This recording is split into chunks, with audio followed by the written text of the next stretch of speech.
GamingBolt presents 15 insane facts about video game discs that you probably don't know. With today's digital age of media, from streaming and movies to games, video game discs aren't quite what they used to be. Even though the rich culture of discs, their instruction manuals and whatnot are winding down, the technology is still as important as ever for current and next-gen consoles. So let's take a look at 15 facts about video game discs to outline why. The first CD-ROM console. When you think about disc-based consoles and their rise, Sony's PlayStation 1 obviously comes to mind. The console did an incredible job of popularizing the media and pushed the boundaries of console gaming as a result. However, it's far from the first console to actually implement a CD disc format. That honor goes to the PC Engine Duo, which released in September 1991 for Japan, and later as the Turbo Duo in October 1992 for North America. SNES CD or PlayStation. Before the PlayStation brand ever came into existence though, Nintendo approached Sony to create a CD-ROM add-on for its SNES console. Of course, Sony also wanted to create its own console that would support SNES cartridges and its own game CDs.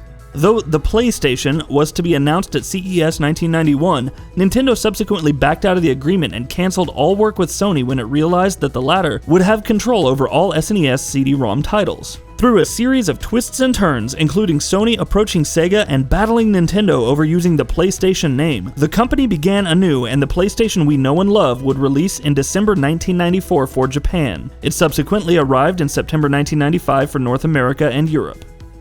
Final Fantasy VII, Dragon Quest VII on PS1.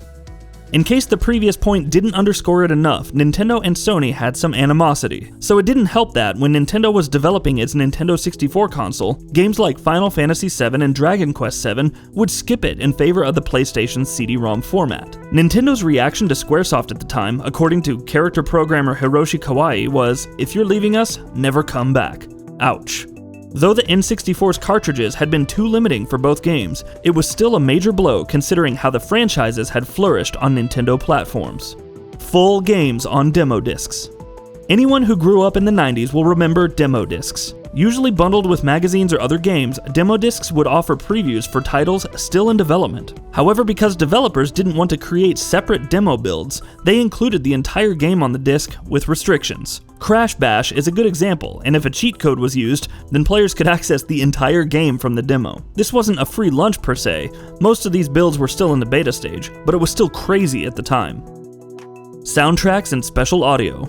Due to how compression worked for many games, it was possible to pop a game disc into your PC and play the respective soundtracks. Some titles like Skies of Arcadia for the Dreamcast took this in an interesting direction despite being on a GD-ROM disc. Insert the disc into a PC, and an audio file from the main cast would play, imploring you to save the world and stop wasting time. Instruction manuals. Another seemingly lost art among video game companies is bundling extensive instruction manuals with their CD packages. Instruction manuals for PC games, particularly strategy games and flight sims, were also pretty hefty since they required explaining gameplay systems and mechanics. What can we say? The internet wasn't really a big thing back in those days. Hole-in-one.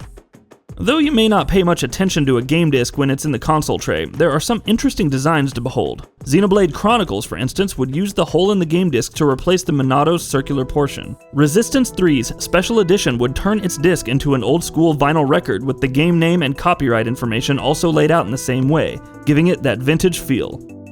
0xD15EA5E.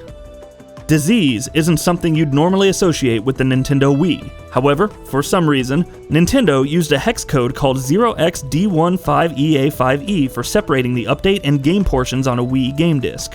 In lead speak, D15EA5E essentially translates to disease. Maybe it was a warning against all the terrible motion control titles to come. Origin of Bluray's name.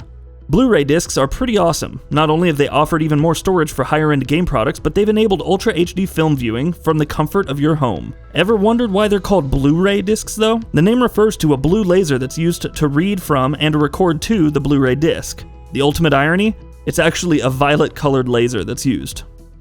The first Blu-ray disc drives. Sony became the first company to implement a Blu-ray disc format into consoles with the PS3. That being said, it was far from the company's first Blu-ray disc drive. Sony introduced rewritable Blu-ray disc drives for PCs in July 2006. Unfortunately, these didn't sell well, and when Blu-ray disc drives were used in the PS3, it resulted in high production costs and units sold at a loss for a long period of time. PS4 versus PS3 disc read speeds.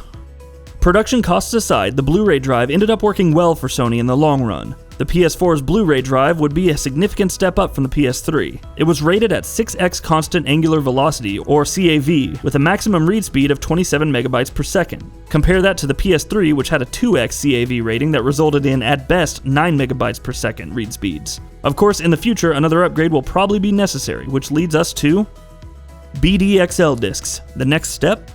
With the advent of 4K gaming and enhanced titles, games like Gears of War 4 on Xbox One X already require 100 gigabytes of installation space. The future of game discs is only going to get even crazier as BDXL discs exist, which can hold between 100 and 128 gigabytes of data. It's possible they could be used in next-generation consoles like the inevitable PlayStation 5 and rumored Xbox Scarlet, though time will ultimately tell.